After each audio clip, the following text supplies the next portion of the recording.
Itong si Robin Padilla nagpa-interview. So ngayon, ang ginagawa ngayon ni Robin Padilla, dinidepensahan niya yung sarili niya, todo deny. Todo deny si Robin Padilla. Ang sabi ni Robin Padilla na hindi naman ako yung abogado ni Kibuloy. Sumusunod lang tayo sa proseso. Sabi niya gano'n. Sumusunod lang tayo sa proseso. Kasi tanga-tanga ako. Sabi niya. So ito, pero mga kababayan, alam naman po natin yung karakas nga po ni Robin Padilla regarding nga po kay Kibuloy. Na sabihin na nga natin na sige, sakyan natin yung sinasabi ni Robin Padilla na hindi nga siya yung abogado ni Kibuloy. Pero umaakto naman siya ang abogado ni Kibuloy sa Senado. Para hindi na lang po ako maingay, panoorin na lang po natin to, no? So itong sabi ni Robin Padilla, no? Teka lang. Ang member niya, ang hihilingin ko lang, at sinabi ko naman dun sa privilege speech ko, tsaka dun sa letter, na yung due process, bigay natin kay Pastor Kibuloy, isa na dyan yung show cause order. Nagpapasalamat naman tayo sa sulat na natanggap namin na inilabas ni Senator Risa Ontiveros, nandun din nakapirma si Senate President. So lahat naman ito, ang magandang balita doon, dumadaan doon sa procedure na nakalagay sa Senate procedure, di ba? Yung akin lang, mahirap lang yung mga statement, kasi pag ibigay ka ng statement, sasabihin mo, itong dahilan na to, nabasa ko yun eh. Pagka sinabing medical, hindi tatanggapin. Kapag sinabing security, meron naman. Yung mga pwede bang sabihin ng isang magbibigay ng show cause order, parang sinabi mo na hindi ito katanggap-tanggap, parang nawawala yung due process. So sana marinig muna natin. Humihingi tayo, sumulat tayo uli sa chairwoman na sana mapagbigyan tayo na marinig natin kung ano yung sasabihin ng partido ni Pastor Kibuloy. Sana magsagawa pa ng isang hearing para marinig natin. Kasi ayan na. So ngayon, nagre-request si Robin Padilla na isa pa daw hearing para daw po mapakinggan si Kibuloy. Okay. So ang sabi rin ni Robin Padilla, sana daw po mapakinggan daw po yung both sides. So sa tingin ko mga kay Streetwise, sobra-sobra na po yung panugit na binigay nga po kay Kibuloy. Kung pupunta yan, pumunta na yan dati pa.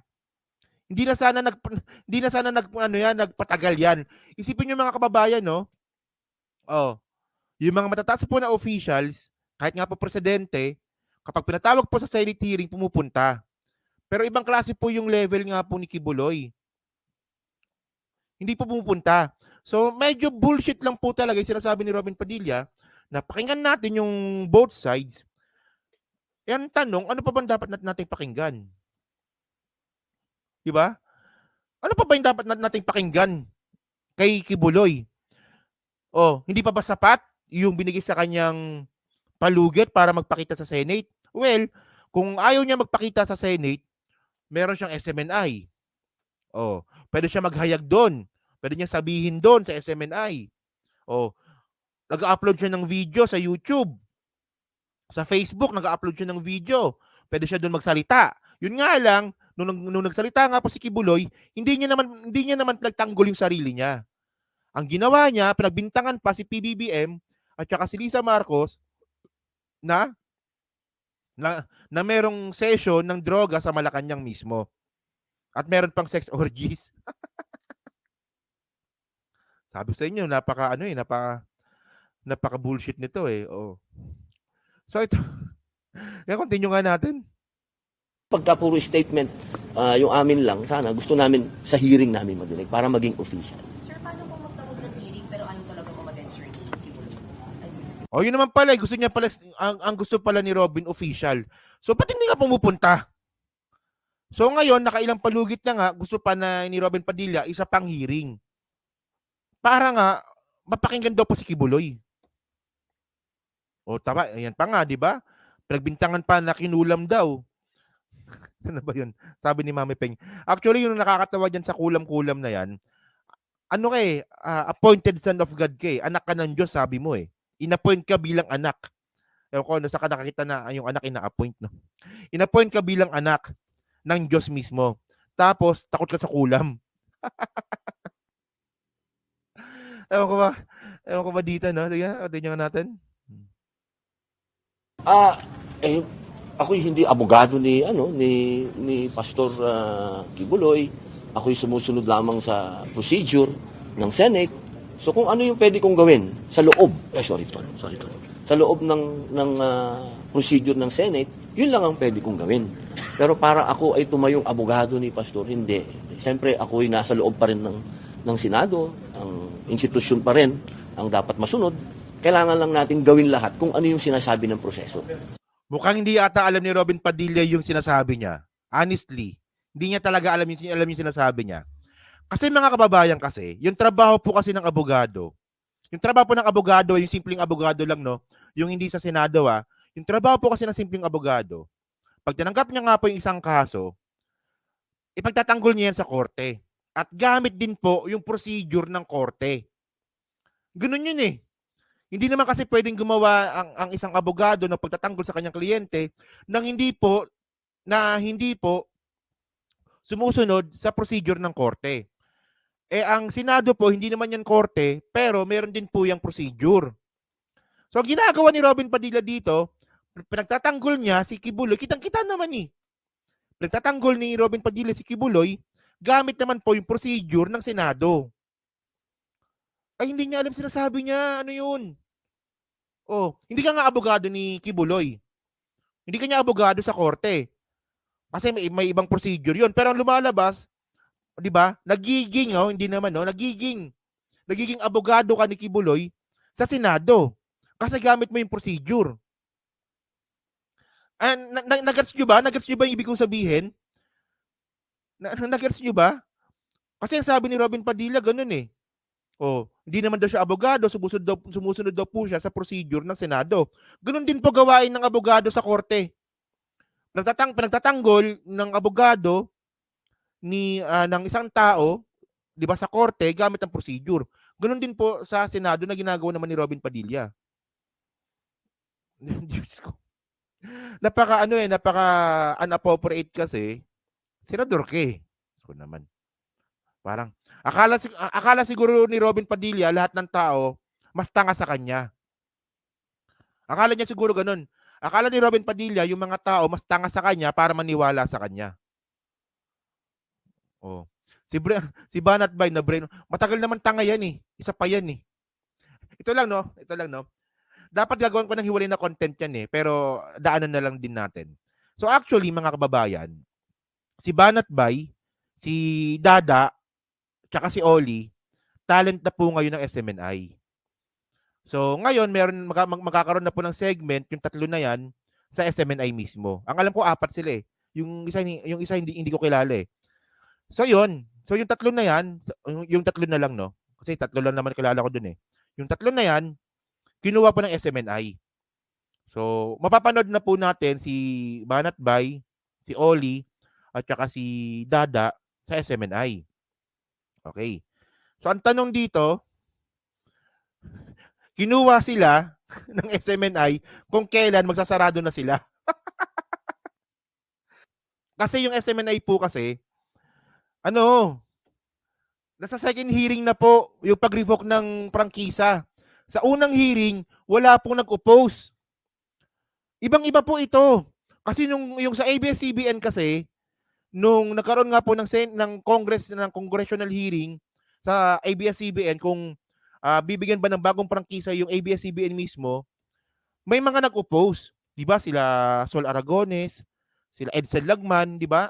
Nag-oppose yan eh. Para nag-oppose yan para nabigyan ng prangkisa yung ABS-CBN. Pero dito po sa SMNI, ibang klase. Nung sa unang hearing, sa mismong legislative hearing mismo kasi yung nangyari sa Congress, legislative inquiries yun. So magkahiwala yun, yung inquiries tsaka yung hearing. So yung dun po sa mismong hearing mismo, kung saan sila magboboto para i-revoke yung prangkisa ng SMNI, wala pong kumontra. So ibang klase to. So malaki po talaga yung chance na ma-revoke yung prangkisa ng SMNI sa Free Air TV. So ibig sabihin nun mga kababayan, kung kailan na mawawala na ng prangkisa yung SMNI, saka kinuha sila Dada, si Oli, at saka si Banat Bay. So, ang tawag doon, latak. Latak lang pala kayo eh. Napansin lang kayo kung kailan magsasarado na. So ang labas nun mga kababayan, kung marirevoke yung prangkisa ng SMNI, hindi na sila pwedeng mag-ere sa Free Air TV, sa TV man o sa radyo. So pwede lang sila sa social media. So ang tanong, ang labas nyo pa rin, vlogger pa din kayo. Hindi well, mga vlogger din naman yan at ako naniniwala naman ako na yung ginagawa namin dito sa social media is isa na rin itong industriya. Syempre kahit na hindi ko naman sila gusto sa ideology nila, pero syempre meron akong respeto dito po sa industriya na kinagagalawan ko rin. So kung meron isang vlogger na umangat at nakuha ng mainstream media, okay yun, maganda yun. Para sa akin okay yun. Pero yun naman pala naman kasi, hanggang ngayon pa rin po kasi, ano pa rin yung SMNI? Suspendido pa rin. So, hindi pa rin kayo napapanood or naririnig sa TV tsaka sa radyo. So, sa internet pa rin. So, hanggang ngayon, ibig sabihin nun, vlogger pa din kayo. O, di ba? Well, good luck. Well, para sa akin, good luck. Di ba? Walang problema yan.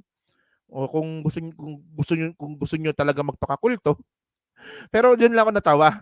Kung kailan isasarado na, kung kailan mawawalan na ng prangkisa, saka sila kinuha. At even though mga kababayan, ang tanong kasi dito, magkano bayad sa inyo? Kung talent kayo, magkano bayad sa inyo? Actually, si Banat Bay, magkano ba kinikita ni Banat Bay? Tinan nga natin. Check ko lang sa internet. Magkano ba kinikita ni Banat Bay sa ano? Sa YouTube lang ha. Saglit lang, check ko lang. Banat Bay. So, si Banat Bay naka-grade B. So, parehas kaming grade B. Oh, ang laki ng kinikita ni Banat Bay. $19,000 a month. Hindi. Kasi estimated naman to. Sige, gawin natin 15K. $15,000 a month. O di ba? Pumapatak po na 800,000 po kinikita ni Banat Bay kada buwan. Sa YouTube pa lang 'yon. Sa YouTube pa lang 'yon. So ngayon, kaya bang tapatan ng SMNI yung kasi mga kababayan kasi almost 1M pala si Banat Bay yung kinikita niya sa YouTube, no? Hindi kasi masipag naman mag-vlog si Banat Bay eh. So, for example lang kunwari kayo lang. Kasi kapag kayo po ay naging talent po ng SMNI, so ibig sabihin nun, makukumpromiso yung oras ninyo. 'Di ba? So, 'di ba? So, kaya bang isakripisyo ni Banat Bay? Mahirap 'yun mga kababayan. May trabaho ka tapos nagvo-vlog ka. Mahirap 'yun. Social blade si Mami Ping. Hindi yan, estimated naman 'yan.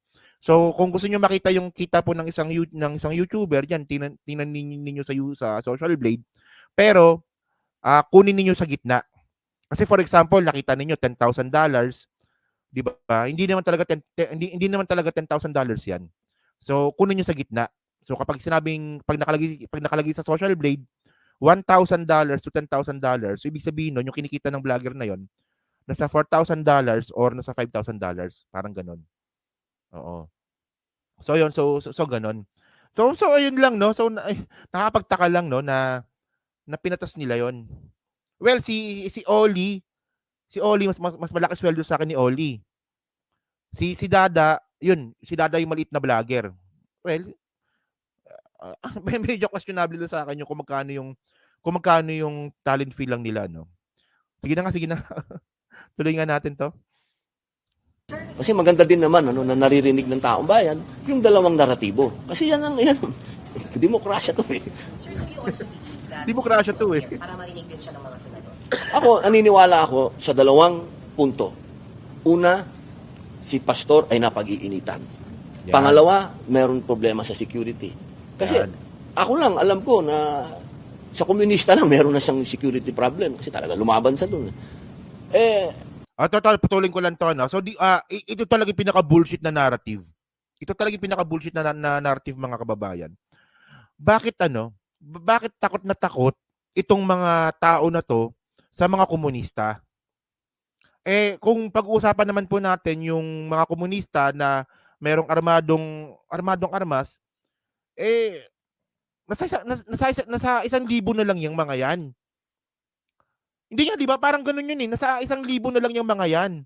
So, mas marami pa yung bodyguard ni Kibuloy kumpara po dyan sa mga komunista na may hawak po ng armas. Yung mga komunista na nagrarally, walang problema dyan mga yan.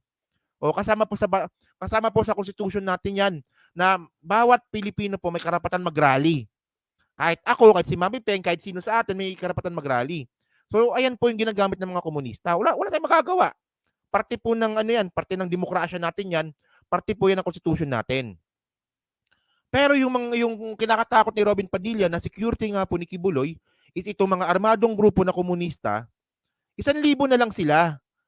Mas marami pa yung bodyguard ni Kibuloy. So bakit ka matatakot doon? So ang nangyari dito, parang isa kang tigre na natatakot sa daga. Then ginagamit mo yung daga para kumbinsihin na takot ka. Parang gano'n. Hindi nga, di ba? Parang gano'n eh. Ba't ka natatakot dyan? Wala na nga yan. Wala na yan eh. Ginagamit din po ni Sara Duterte yung mga komunista na yan para takutin po yung mga Pilipino. Di ba? Nakita nyo, di ba, yung narrative ni Sara Duterte sa mga komunista na mga armadong grupo? Akala mo ang laki-laking grupo pa? Ilan ba yung security ni Sara Duterte ngayon? 400, no? 433. Halos kalahati po ng kinakatakutan niya. Besides pa doon yung mga pulis natin, kung sakali man. Wala. Kaya sa akin, hindi na kumakagat sa akin yan eh.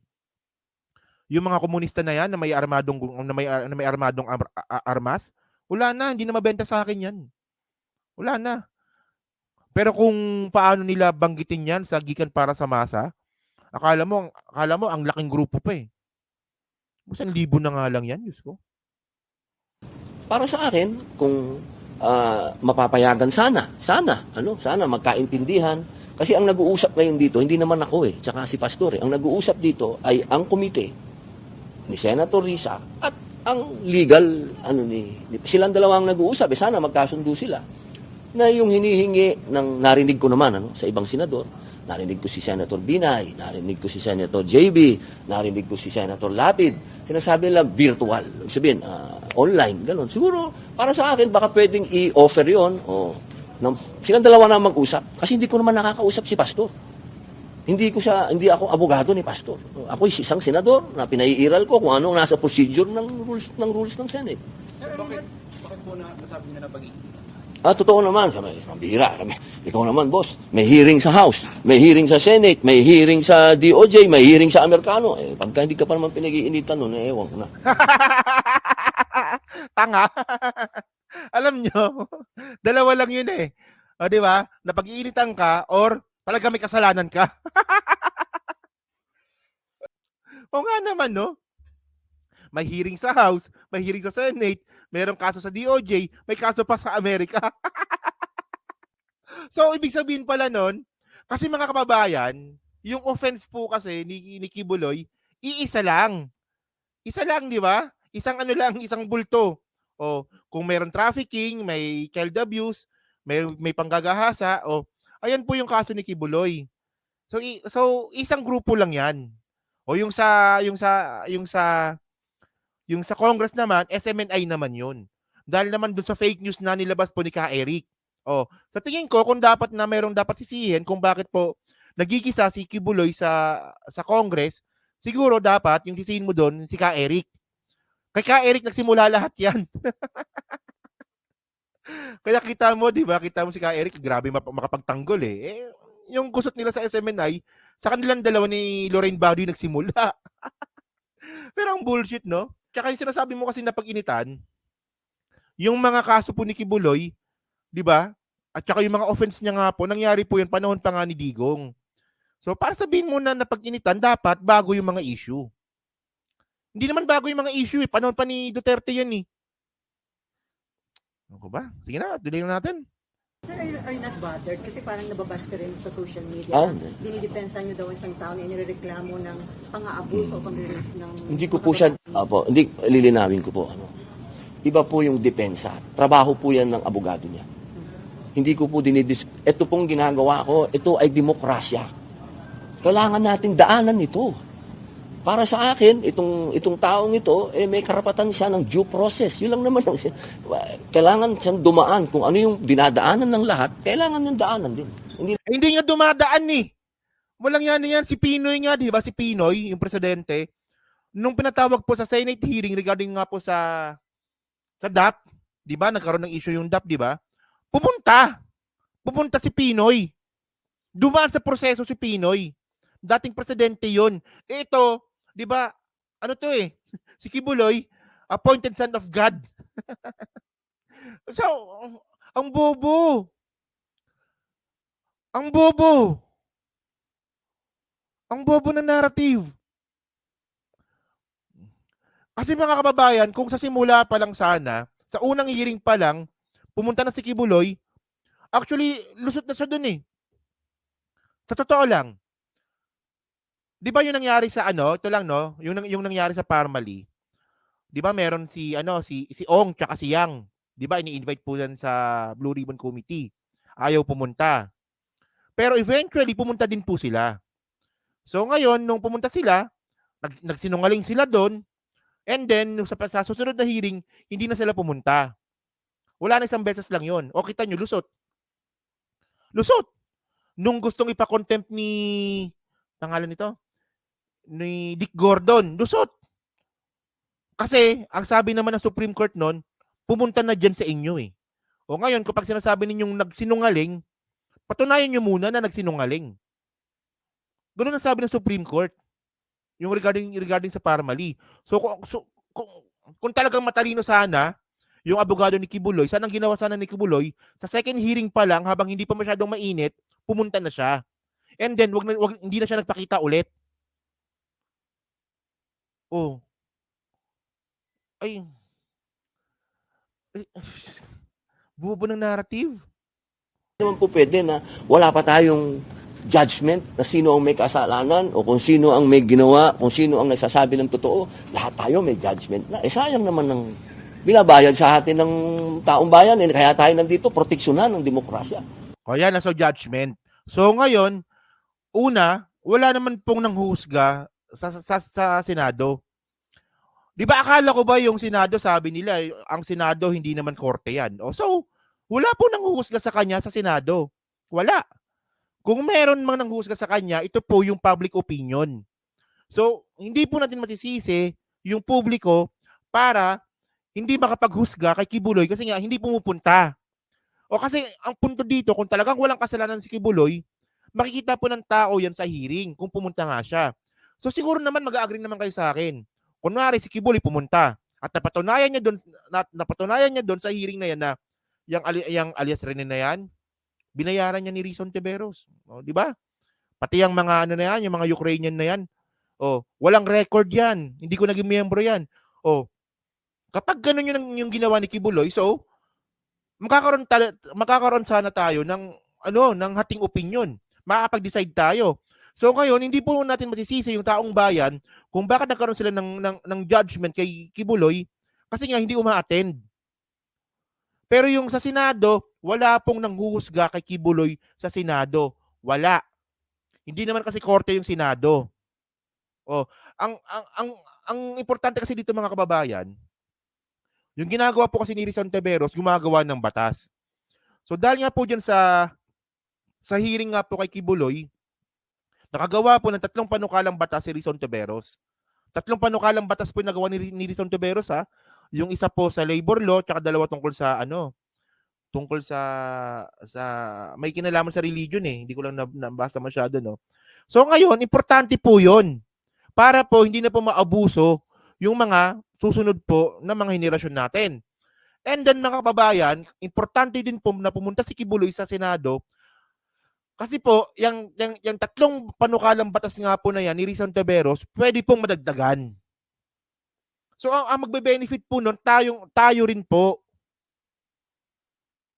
So napaka-bobong logic po talaga nun para sabihin na may husga na po ang Senado.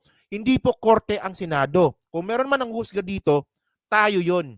Kasi spectator tayo. What can you say about that? Siyempre po, alam naman, Kaso niya sa states before. opo, hindi naman, ako din po, hindi ko po alam kung ano yung mga kaso na yan dahil hindi po ako abogado ni Pastor.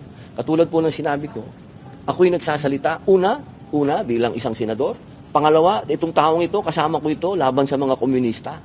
Kung kahit naman sino, sa palagay ko, nakilala mo yung tao, teka, kilala ko to eh. Kasama ko to na nakipaglaban sa komunista, sa mga alam naman natin, hindi naman kami nagsisinungaling. Open naman yung mga ginawa namin. Mapapanood naman ninyo. Makikita din nyo yan si SMNI. Magkasama. Okay na 'yan. So ngayon, nagkanda hetot-hetot na si Robin Padilla. Nung tinanong siya na paano yung mga kaso ni Kibuloy sa Amerika, matagal na 'yon. So ang sagot lang ni Robin Padilla, hindi ko alam 'yon. Tapos, binalik niya na naman doon sa issue sa narrative po ng komunista. Bobo talaga, no? Walang yan na yan. Ako ba? So yun mga kababayan, no? So okay na yan, tapusin na natin yan. Ang tanga eh. So yun po, no? So kayo po dyan mga kababayan, naniniwala ba kayo sa sinabi nga po ni Robin Padilla na hindi daw po siya abogado ni Kibuloy? Ewan ko lang, no? Pero natatangahan talaga ako. Sabi niya nakapaglaban daw po siya. So yun.